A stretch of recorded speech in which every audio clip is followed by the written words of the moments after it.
Hello friends, I am Apriti. Welcome back to our channel plants space.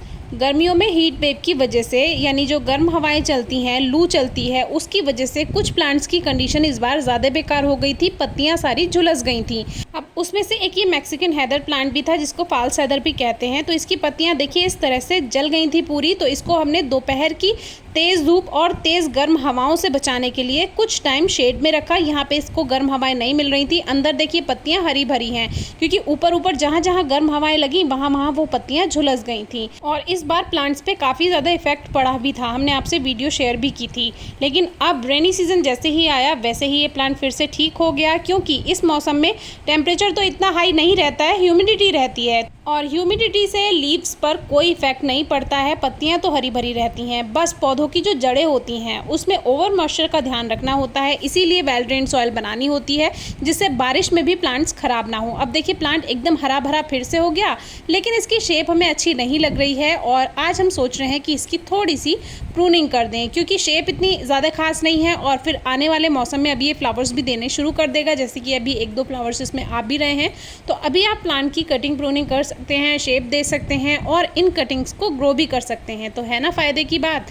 तो कुछ इसमें dry branches भी हैं, उनको हटा देंगे। बाकी कुछ ब्रांचेस को जो शेप हम देंगे उसमें जो भी ब्रांचेस बनकर आती हैं, निकल कर आती हैं कटिंग्स, वो हम उनको ग्रो कर लेंगे। ग्रो करना बहुत आसान है। अब बहुत से लोग कहते हैं इतना आसान भी नहीं होता है।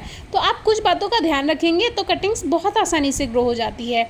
हमारे यहाँ अभी बहुत ज़्यादा बारिश नहीं हो रही है, काफ़ी जगह पर बहुत बारिश इन दिनों हो रही है। तो अभी बहुत अच्छा टाइम है, कटिंग्स ग्रो कर लीजिए। लास्ट ईयर भी हमने इसकी कटिंग ग्रो करना और रिजल्ट भी आपसे शेयर किया था। डिस्क्रिप्शन बॉक्स में आपको वीडियो मिल जाएगी।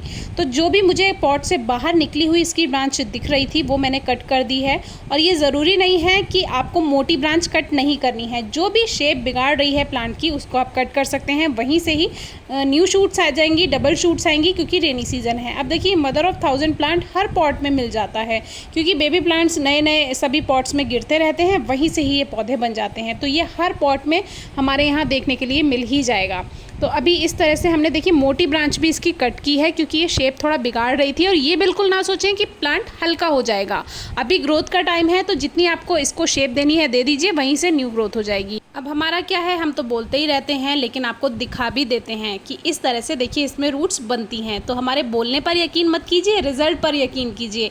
तो एक हमारा ये खाली पॉट रखा था, इसमें घास अपने आप से ये ग्रो हो गई थी। जब पॉट्स खाली रहते हैं तो बरसात के दिनों में नमी मिलकर उसमें घास उग आती है। तो उसको हटाने के बाद कोई हम स्पेशल सॉइल नहीं बना रहे हैं और ये कटिंग्स हम इसमें लगाने वाले हैं। और स्पेशल पॉटिंग मिक्स इसलिए भी नहीं बना रहे हैं, वैसे बना सकते थे, खाद मिला सकते थे।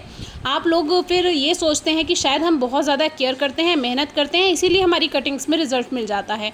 आपको नॉर्मल सॉइल में लगा करके दिखा रहे हैं जिसमें पहले कोई प्लांट उगा हुआ था, यानी कि जो फर्टिलाइज़र कभी पहले मिलाया होगा जब इसमें कोई पौधा होगा। लेकिन अब कोई फर्टिलाइज़र नहीं मिक्स कर रहे हैं, जो पॉट रखा हुआ था एक प्लांट का उसी में ये सारी कटिंग्स लगा दी हैं। और इस तरह से हम इसको रख देंगे, कोई कवर नहीं करेंगे पॉली बैग से, कोई इसको हम स्पेशल कहीं रखेंगे नहीं। जहाँ हम रखना चाहते हैं प्लांट्स के बीच में वहीं इसको रख देंगे। जो कटिंग्स चलनी होंगी वो चल जाएंगी, जो नहीं चलनी होंगी वो सूख जाएंगी, क्योंकि 100% रिजल्ट आपको नहीं मिलता है। और ये जो मदर प्लांट था इसको रिपोर्ट तो नहीं करना था, लेकिन फिर हमने सोचा चलो इसकी रूट्स की हल्की हल्की ट्रिमिंग भी कर देते हैं। इसको बाहर निकाला और इसकी कटाई छटाई जड़ों की कुछ इस तरह से कर दी, साइड से थोड़ा। इससे नई रूट्स जो है जल्दी बनेंगी, रेनी सीजन है। और ये जो एक मेन रूट बॉल है उसको सेफ रखा। अब ये एक पॉट है जिसमें ये लगा हुआ था, वही पॉट में ड्रेनेज होल पर पत्थर रखने के बाद यही मिट्टी यूज़ करेंगे। बस ये जो एक्स्ट्रा जड़ें हैं इसको हटा दिया। अब बीच में एक लेयर इसमें खाद की बना देंगे। 2-3 मुट्ठी गोबर की खाद हमने डाला है। आप वर्मी कंपोस्ट, गोबर की खाद यानी काव डंग कुछ भी ले सकते हैं।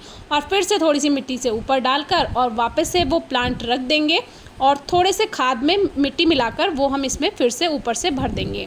तो ये एक इजी वे है रिपॉटिंग करने का। आप स्पेशल पॉटिंग मिक्स बनाकर भी इसको ग्रो कर सकते हैं, इसको रिपॉट कर सकते हैं। एक हमारे व्यूअर ने पूछा था कि बारिश आ गई थी जब हम रिपोर्टिंग कर रहे थे, तो क्या मिट्टी गीली होने की वजह से हमें उसमें प्लांट नहीं लगाना चाहिए? तो ऐसा नहीं है, मिट्टी तो वही है जो आप पौधे के लिए तैयार कर रहे थे। तैयार करी हुई मिट्टी गीली हो गई है, उसको यूज़ कर सकते हैं, कोई परेशानी की बात नहीं है, क्योंकि मिट्टी तो वही है। वेल ड्रेन्ड सॉइल बनाकर रखिए, उसमें आप थोड़ा सा रेत मिला सकते हैं अगर मिट्टी थोड़ी कठोर है। बाकी इसके केयर टिप्स पर और भी टॉपिक पर वीडियो आपको डिस्क्रिप्शन बॉक्स में मिल जाएंगी मैक्सिकन हैदर प्लांट के बारे में। अभी हमारा मेन प्लांट तैयार है, मदर प्लांट, और कटिंग्स भी तैयार हैं। अब इसको एक साइड में रख देंगे, धूप मिलती है, कोई परेशानी नहीं आएगी, ग्रोथ हो जाएगी, रेनी सीजन है। Thank you.